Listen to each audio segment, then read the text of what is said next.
The Pacific, late 1944. Heat presses down on the steel deck of a U.S. Navy vessel.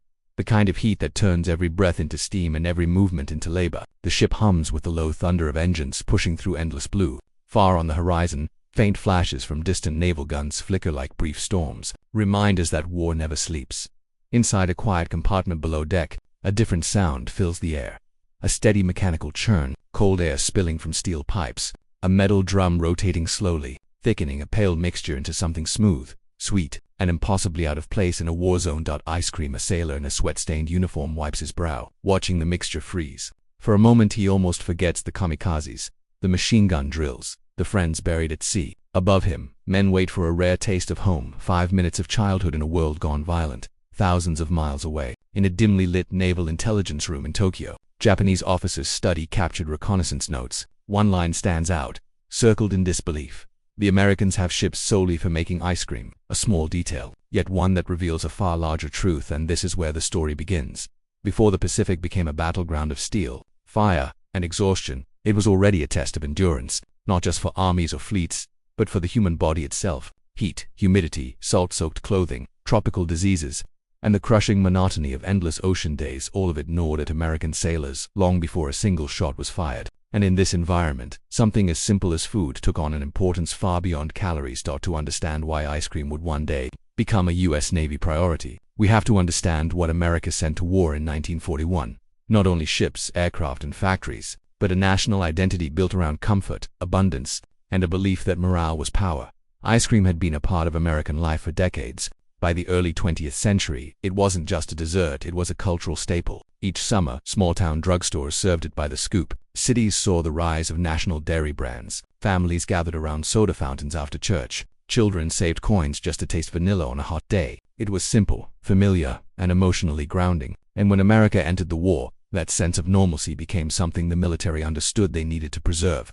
World War II was not the first conflict where morale mattered, but it was the first where entire nations mobilized psychologically as much as industrially. The U.S., the Army and Navy studied morale scientifically, tracking what kept men fighting, what restored them after stress, and what broke them down under sustained pressure. Documents from the era show repeated emphasis on 3 pillars: rest, communication, and food comfort, not luxury comfort.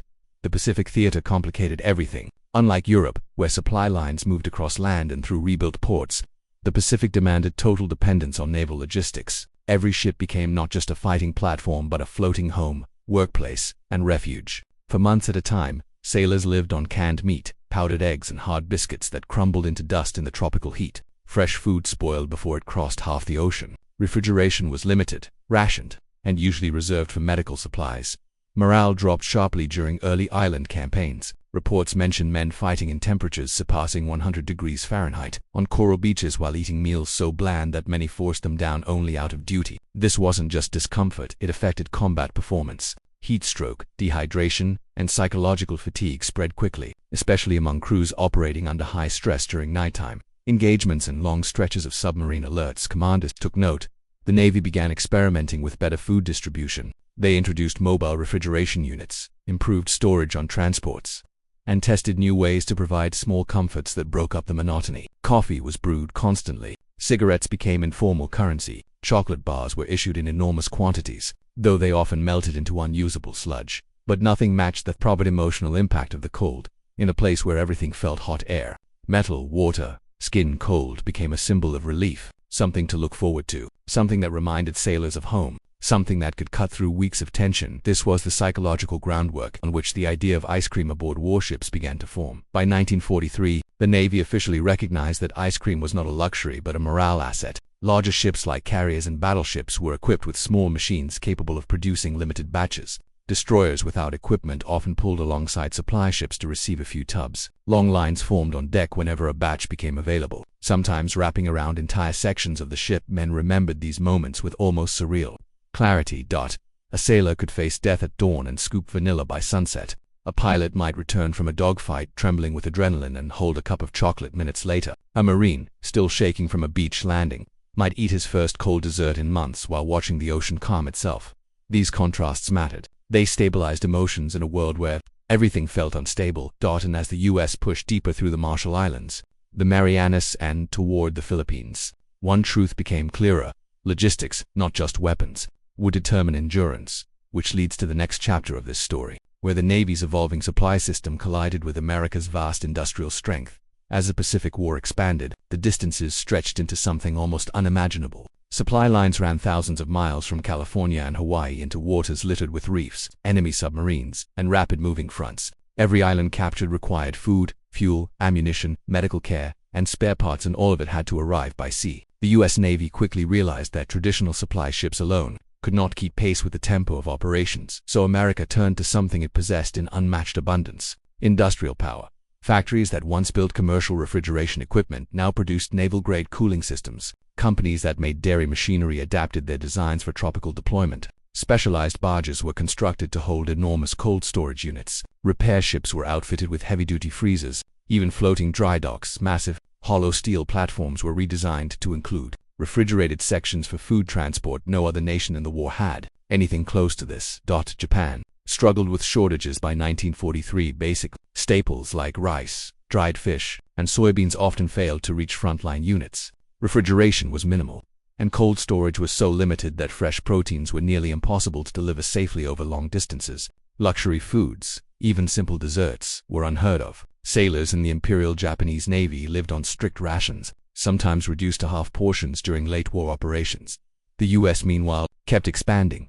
This widening gap in supply capability created profound effects not only on nutrition but on morale, endurance, and the psychological perception of strength. By mid-1944, the Navy established a rotating system of auxiliary vessels, repair ships to fix machinery, tenders to resupply ammunition, floating warehouses to store spare parts, and refrigeration barges to deliver perishables. Among these floating facilities, one concept stood out as both unorthodox and deeply symbolic: a vessel dedicated entirely to producing and distributing ice cream.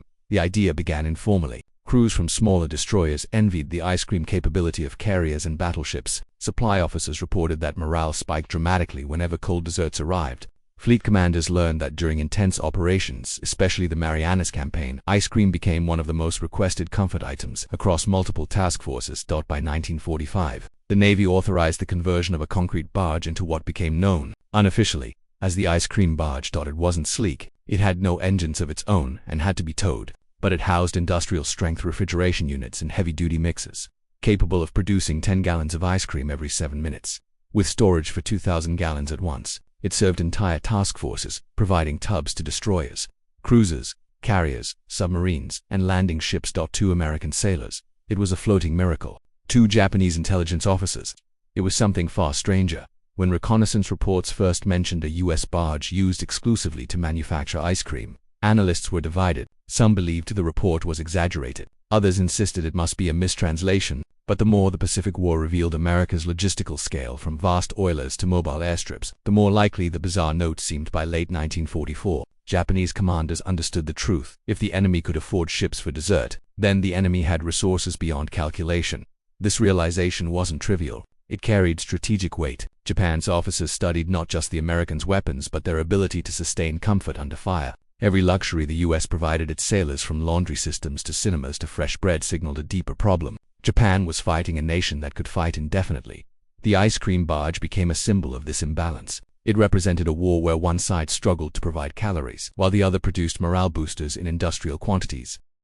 And as the Pacific War tightened toward Japan's home islands, this contrast grew starker, setting the stage for a deeper examination of the many angles behind this unusual yet revealing story. For the men who lived in steel corridors and slept in cramped bunks stacked for high, daily life in the Pacific was a constant negotiation between exhaustion and endurance. The sun hammered every surface until the ship itself felt like a furnace. Clothes stayed wet with sweat, salt crusted on skin. The air smelled of oil, machinery, damp uniforms, and the unending ocean. Every sound echoed boots on metal, distant anti-aircraft guns testing, the groan of bulkheads expanding in the heat. Amid this harsh environment, routine became survival. Sailors woke before dawn, performed drills, cleaned decks, repaired equipment, and monitored radar screens for hours on end. Many worked through the night during air raid alerts, sleeping in scattered fragments when they could. Anxiety built quietly. Some men confessed years later that they were never fully relaxed, not even while laughing with friends, because danger always felt close. This is why a small bowl of ice cream had power. For a few minutes, men weren't sailors in a deadly theater. They were boys again, remembering summer fairs, kitchen tables, and evenings with friends. The dessert brought silence, not the tense silence of battle, but the peaceful kind that allowed a mind to reset. Letters home often mentioned it. "We had ice cream today," one sailor wrote in 1944. For a little while it felt like everything was okay. The Navy didn't overlook these emotions. They understood morale not as a luxury, but as a weapon, one that could keep a man focused and steady through the longest months of the war. And from this emotional foundation grew the Navy's interest in making cold comfort more consistent. Producing ice cream at sea was more than mixing sugar and milk. It was an engineering challenge that required machinery capable of functioning under extreme temperatures, constant vibrations, and the corrosive effects of salt water. Early in the war, only the largest vessels, aircraft carriers, battleships, and some cruisers had the refrigeration capacity to support dessert production. Their systems included chilled water loops, compressor-driven cooling plants, and insulated storage rooms designed to withstand the tropical environment. Yet even these ships could produce only limited quantities, just enough for occasional servings. The turning point came when industrial refrigeration technology, originally intended for breweries, dairy processing plants, and commercial cold storage facilities, was adapted for naval use. Engineers modified compressors, reinforced pipes, and installed heavy-duty insulation capable of holding temperatures against the South Pacific heat. By the time the ice cream barge was built, the Navy had mastered the art of sea-based refrigeration. The barge's machinery could churn out continuous batches while maintaining precise temperature control. Its compressors worked at full capacity for hours, feeding massive storage freezers that ensured stability even when the machinery was offline. This wasn't luxury engineering, it was industrial engineering applied to wartime necessity. The technology served many purposes beyond desert, preserving blood, plasma, medicine, and vital foods needed for prolonged operations. But ice cream became the most visible and widely shared symbol of that capability. Where Japan struggled with maintaining cold storage for fish and rice, the US could maintain frozen goods across thousands of miles of ocean. This technological gap revealed a deeper message. Whoever controlled cold controlled endurance. And endurance was the currency of the Pacific War.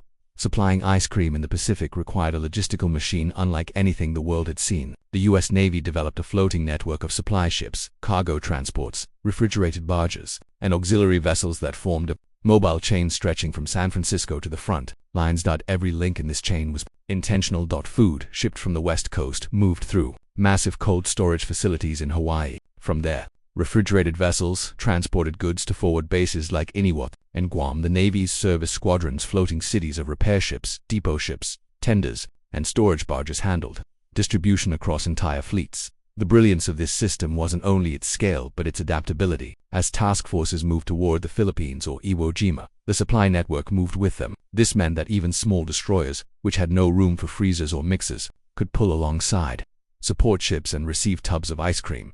Logistics officers reported that these moments often lifted morale as much as receiving mail. A small taste of cold, in water that rarely cooled below 80 degrees Fahrenheit, could transform days. Meanwhile, Japan's logistics were collapsing. The Imperial Navy struggled to deliver fuel, let alone perishable food. Blockades, submarine losses, and shrinking industrial output meant fresh supplies were nearly non-existent. Ice cream, therefore, became more than food. It became a measurement of logistical dominance. A destroyer eating vanilla in 1945 wasn't indulging in luxury. It was demonstrating that the supply chain behind it was intact, resilient, and advancing. That contrast captured the attention of both American strategists and Japanese observers. Ice cream wasn't just dessert to Americans, it was part of their cultural DNA. Before the war, it symbolized prosperity, choice, and abundance. Cities had soda fountains on every corner. Base commanders treated their troops. Sunday evenings meant family bowls around kitchen tables. So when American soldiers and sailors left home, many brought that memory with them. Commanders understood the cultural connection. Morale wasn't built on slogans. It came from giving men a piece of home when everything around them felt foreign and hostile. This is why ice cream became a core part of military food planning. It wasn't vanity. It was psychology. Officers began to note patterns. Units that received regular comfort foods showed lower rates of disciplinary issues. Pilots returning from stressful missions stabilized emotionally faster when offered something familiar. Medical staff observed that small pleasures reduced combat fatigue. To Americans, ice cream represented normal life, peace, freedom, and childhood. To Japanese commanders, it represented something far more threatening. A nation so wealthy and industrially powerful that even during total war, it could allocate ships to maintain cultural comforts. This cultural divide was profound. Japan fought with sacrifice as a virtue. America fought with the belief that life should remain worth living, even during war. And it was this cultural confidence that shaped the Japanese reaction when they learned about the ice cream barge. When Japanese intelligence officers first encountered reports that the U.S. Navy possessed a barge dedicated solely to manufacturing ice cream. Their reactions ranged from disbelief to grim understanding. The Imperial Japanese Navy had long struggled with shortages of food, fuel, spare parts, even basic medical supplies. Refrigeration aboard Japanese ships was minimal, often unreliable, and reserved only for the most essential perishables. Comforts were nearly non-existent, so when analysts reviewed translated reconnaissance notes referring to a floating platform producing cold dessert, some assumed it was a misinterpretation. Others feared it was not exaggerated at all but a symbol of something far more troubling. American logistics had reached a level of abundance. Japan could not dream of matching the Japanese commanders. The ice cream barge meant the enemy had surplus resources, not just enough to feed armies, build carriers, replace planes, and fuel fleets, but enough to allocate industrial capacity to something non-essential. This wasn't merely a curiosity. It had strategic weight.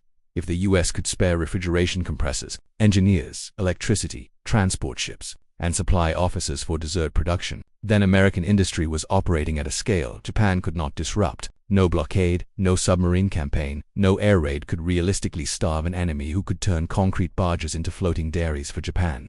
It became a psychological marker, a reminder that the Gulf of Leyte, the Marianas, and the Philippine Sea were not just battles of ships and planes, but battles of production depth. The ice cream barge became evidence of an industrial and morale gap so large that, to many Japanese officers, it signaled the war's trajectory long before surrender became inevitable. By the mid-war years, us planners had come to recognize morale as a strategic component of warfare, not an accessory, not a side benefit, an operational necessity. A man who felt cared for performed better under pressure, recovered faster from shock, made fewer errors, and remained emotionally resilient. Through long deployments, ice cream became part of that system of psychological stabilization. Medical officers noted that stress levels dropped significantly during moments of communal eating, especially when the food evoked memories of home. Pilots often lined up for ice cream immediately after missions, using the cold sweetness to counteract adrenaline and exhaustion. Sailors who had endured sleepless nights on watch found brief but meaningful relief in something familiar. The Navy documented these effects. They noticed higher re-engagement enthusiasm, lower rates of irritability and interpersonal conflict, improved discipline and attention during critical operations. These were measurable advantages. Comfort food was never about indulgence. It was about keeping men functional through months without seeing land, enduring kamikaze alarms, waiting for torpedoes in the dark, and dealing with the endless drone of engines and heat. In contrast, Japanese sailors faced ration cuts, food spoilage, and shortages that worsened as the war progressed. Their morale declined sharply. Hunger became common. Fatigue turned chronic. For many, there were no small moments of relief to anchor their spirits. Thus, ice cream, simple, cold, and sweet, quietly contributed to America's psychological endurance. And endurance, far more than any single battle, was what shaped the outcome of the Pacific War. America's ability to build an ice cream barge was not a quirk. It was the logical outcome of a wartime industrial engine running at full power. By 1944, U.S. factories produced ships faster than Japan could sink them, aircraft faster than Japan could shoot them down, and supplies in quantities that dwarfed every Axis nation combined. When planners decided ice cream should be regularly available, the system adapted without strain. Dairy farms expanded output, refrigeration manufacturers adapted assembly lines, shipping companies coordinated transport. The Navy reassigned equipment from surplus stock. Electricians, welders, machinists, and carpenters transformed an ordinary barge into a floating dessert factory. No emergency meetings, no resource shortages, no national strain. Japan had to choose between food and fuel. America could provide both and desert on top. This industrial confidence radiated outward into military planning. It allowed task forces to stay at sea indefinitely, launch back-to-back offensives, and maintain crew strength across months of combat. It meant American logistics were not merely supporting the war, they were overpowering it. From the outside, a ship dedicated to ice cream seemed almost absurd. From the inside, it was evidence that America was fighting a long war with the strength of a continent behind it.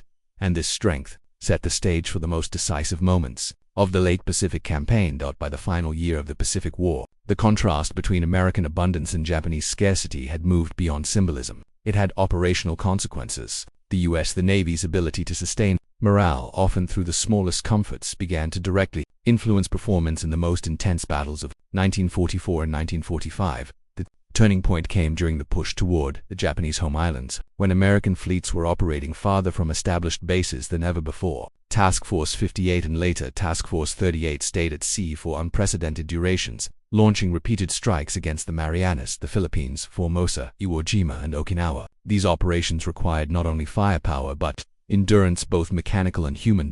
And this is where the ice cream barge quietly played its part in mid-90s. As the fleet massed at Ulithi Atoll, a vast natural harbor transformed into the largest naval anchorage in history, morale management became a logistical priority. The crews were exhausted, kamikaze attacks were increasing, losses were rising. Men had survived typhoons, fires, nighttime air raids, and relentless operational tempo. It was a period of psychological strain so intense that some officers feared readiness would degrade. Then the barge arrived, officially designated barge #Z-6. It was towed into the lagoon and moored among oilers, repair ships, ammunition depots, and floating dry docks. From the outside it looked plain, just a concrete engineless platform. But inside, its compressors and refrigeration units were already running, producing frozen batches in a continuous rhythm that echoed like a heartbeat through its steel shell. The moment word spread, sailors flocked to it. Destroyers sent small boats to pick up metal containers filled with vanilla, chocolate, and fruit-flavored ice cream. Submarines surfaced and received crates through their conning towers.